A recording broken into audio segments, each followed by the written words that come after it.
I think it's safe to say that we all have a person in our life that we despise, whether it be our next door neighbor, or boss, or just one of our friends. Usually we hate this person because they're really toxic.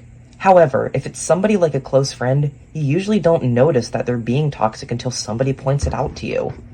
I recently experienced this in my school, and it was honestly a feeling of betrayal. I was really close with this person, and we would often call and hang out with each other. But as time went on, I came to figure out that they weren't as nice as they said they were. For privacy reasons, I won't say their real name, so we'll call them Bag. Now, they seemed like a pretty normal person in the LGBT community in my freshman year, and we hit it off almost immediately. We bonded over one of our favorite teachers leaving. I didn't really know them at the time, but they claimed that they had known me since the beginning of the school year. Then, when we finally went back in person, I got to know them even better, and it really was a bustling friendship. As time went on, as I said previously, they started becoming more rude towards me, and even when I was convinced I didn't do anything wrong, and it really made me overthink and gave me a lot of anxiety. In fact, they were one of the reasons why I thought I wasn't being a good friend to everybody.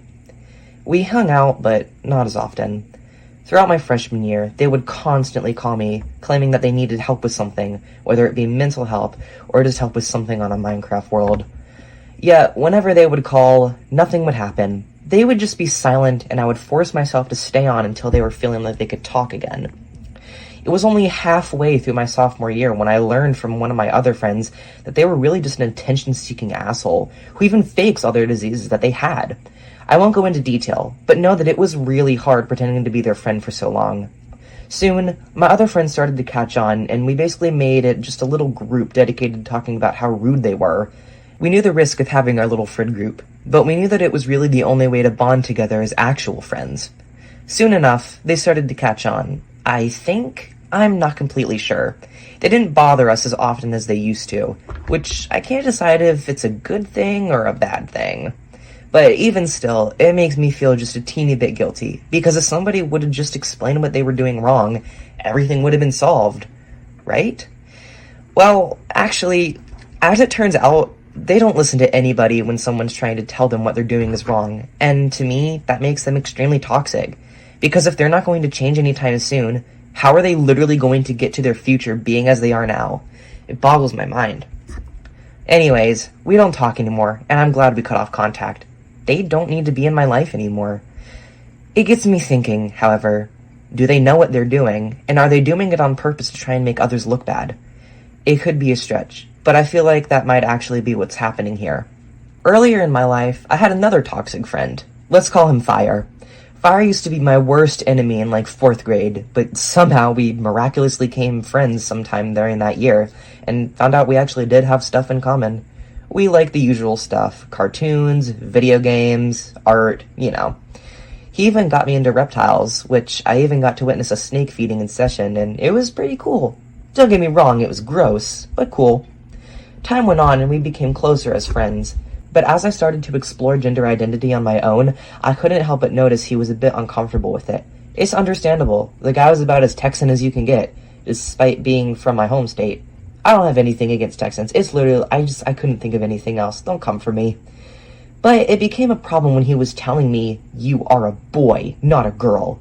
Like, dude, I can decide stuff for myself. Thanks. And look at me now. I'm a proud non-binary person who leans more towards femme. We had a falling out sometime after 5th grade, and we didn't talk for months. But somewhere 4 to 5 years ago, we reconnected, and we would call. A lot more than I wanted to. We played Brawl Stars often, as it was really the only game I played besides My Singing Monsters, and it was fun for a while, until he started begging and begging me to call and play. It was like 2 times a day, and often, I wouldn't want to play when he called. This led to guilt tripping. He would be like, bro, come on, please. And when I said no again, he would text me a very long, bruh. And I'd either ignore it or be like, okay, fine, I guess we can call for a little bit. And this happened so often, I'm surprised I didn't lose my sanity earlier. A few years later, after this constant barrage of, let's play, let's play, let's play, and me rejecting it almost every time because it was, and I cannot stress this enough, annoying as hell, he texted me something along the lines of, dude, you've been really rude to me lately, and I don't think we can be friends anymore. And me being the impulsive decision-making 14-year-old I I probably said something like, geez, okay, don't contact me again, and I blocked him. I do think it was a good decision to cut off contact, but if we'd established a clear set of boundaries instead of me bottling away my feelings, we'd probably have ended things a lot better. But what do you guys think? Leave a comment below with your thoughts, and I'll read through them. And this is Starskater, signing off.